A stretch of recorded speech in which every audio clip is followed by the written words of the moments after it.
بنگلہ دیشی لڑکا اور جیب میں 200 درم۔ بھوک کی شدت سے میرا برا حال تھا۔ گاڑی کسی ہوٹل پر کھڑی کرنے کا وقت نہ ملا کیونکہ گرمی انتہا کی تھی اور گاڑی کا ایسی چل رہا تھا۔ کار سے نہ اترنے کی غرض سے سوچا کہ کھانا اب گھر جا کر ہی کھاؤں گا۔ میرا دبئی میں ایک چھوٹا سا بزنس تھا، لیکن ان دنوں کام بالکل نہیں تھا، اس لیے گاہکوں کو جا کر ملنا پڑ رہا تھا۔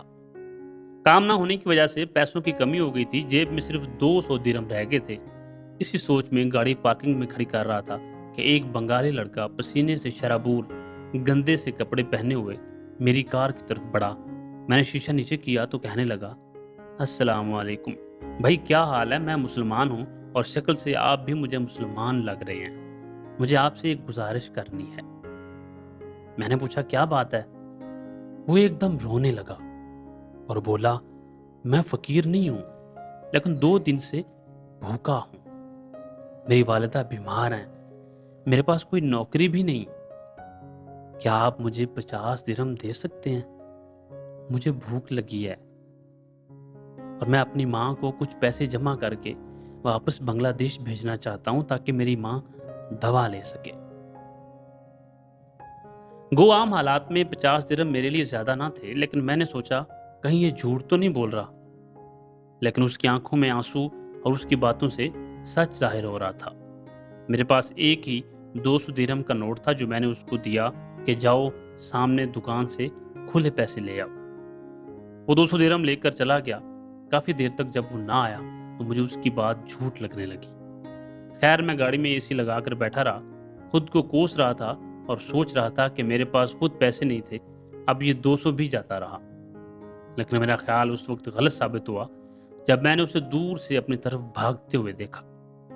اس کی حالت پہلے سے اور بری ہو گئی تھی، سانس پھولا ہوا، بھوک، پیاس اور گرمی کی شدت نے اس کو بے حال کر دیا تھا۔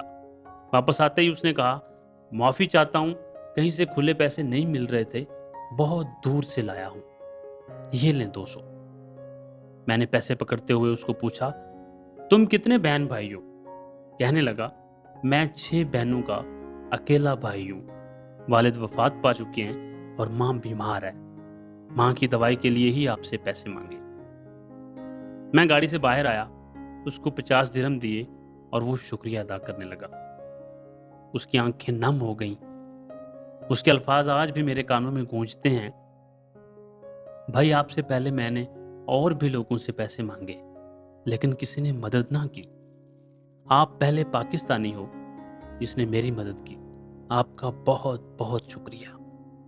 آج پتہ چلا ہے کہ پاکستانی لوگ بڑے دل والے ہیں، میں پاکستان کو سلام کرتا ہوں۔ اس کی آنکھوں میں آنسو دیکھ کر میری آنکھیں بھی باہر آئیں۔ میرے پاس وہی 150 درم باقی بچے تھے۔ میں نے خدا پر توکل کرتے ہوئے کہ اللہ تعالیٰ میرے لیے اور انتظام کر دے گا، باقی 150 درم بھی اس کے ہاتھ میں تھما دیے۔ تب وہ میری طرف حیرت زدہ کھلی آنکھوں سے دیکھنے لگا۔ وہ روتا جاتا تھا اور دعائیں دیتا جاتا تھا، خدا آپ کو اور دے، خدا آپ کو اور دے۔ تب مجھے وہ حقیقی خوشی ملی جو بیان سے باہر ہے۔ اس دن معلوم ہوا کہ کسی کی مدد کرنے سے کیسا سکون نصیب ہوتا ہے۔ بظاہر میری جیب تو خالی تھی لیکن دل خوشی اور شکر کے جذبات سے لبریز تھا۔ اس کے بعد میں اپنے کمرے میں کھانے کے لیے ابھی بیٹھا ہی تھا، ایک نوالا بھی ابھی نہیں کھایا تھا کہ ایک کمپنی سے فون آ گیا اور مجھے 40,000 درم کا کام مل گیا۔ شاید خدا کو میری نیکی پسند آ گئی تھی، اسی لیے تو 200 درم کو 200 گنا بڑھا کر 40,000 کر دیا تھا۔ ناظرین، بے شک اللہ کی ذات دینے والے ہاتھوں کی غائبانہ طریقوں سے سوچ سے بڑھ کر مدد کیا کرتی ہے۔ اللہ ہمیں سخاوت کے اعلیٰ درجے پر پہنچائے اور مجبور و بے کس لوگوں کی دل کھول کر مدد کرنے کی توفیق عطا فرمائے۔ آمین ثم آمین۔